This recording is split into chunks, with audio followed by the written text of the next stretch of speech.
We're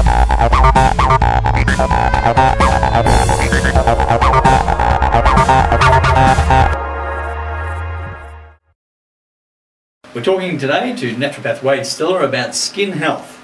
Before the break, Wade, you were saying that our ability to absorb nutrients and digest properly has some effect on the health of our skin. Can you just explain that for our listeners a little bit more, please? Yeah, sure, Jeff. Look, generally, the older we get, the less we digest food properly. Our bodies tend to produce less gastric enzymes, and our liver, less bile. This decreases our nutrient uptake, especially in regards to protein, which is what our skin uses to build both strength and elasticity.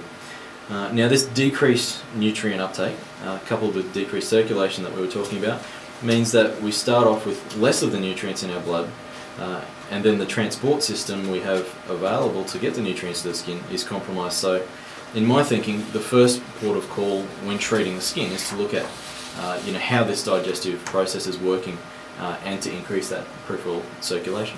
Okay, well that makes sense. So should we also be looking at increasing protein in our diets?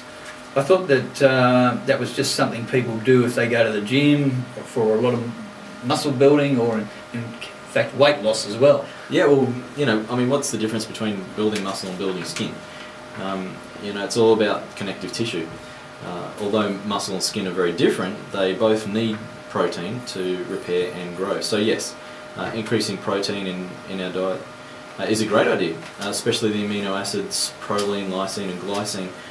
They're needed for connective tissue health, as well as hyaluronic acid and vitamin C. So these are all nutrients that are needed for the integrity of the skin itself? Yes, the skin and connective tissue systemically. Also folinic acid, vitamin E and zinc are beneficial, especially when ulceration is present, for the skin to heal. So what about creams? Most of the time this is the first thing that I think of, or most people think of, for any skin condition. Yeah, well, some creams certainly can be helpful, especially when a physical barrier is needed. For instance, if someone's getting a rash or abrasion from clothing or protective equipment, rubbing on their skin. Pharmaceutically, there's a lot of creams that can bring relief to a lot of skin conditions. I often do hear though that they work for some time, but mostly the relief is temporary. And to me, this kind of confirms what we've already spoken about. The real problem, or the cause of the problem, is not something that's lacking from the outside, but something that's actually lacking from within. So, not just that, but we also have to remember that our skin is the body's largest organ of elimination, or elimination if you say it properly. Through our skin we pass a lot of, or almost all of the chemicals that we should pass through urine or even our stools, but obviously in a less concentrated manner. But this is the general concept that complementary medicine adopts when we treat skin conditions like abscesses, boils, acne and facial breakouts.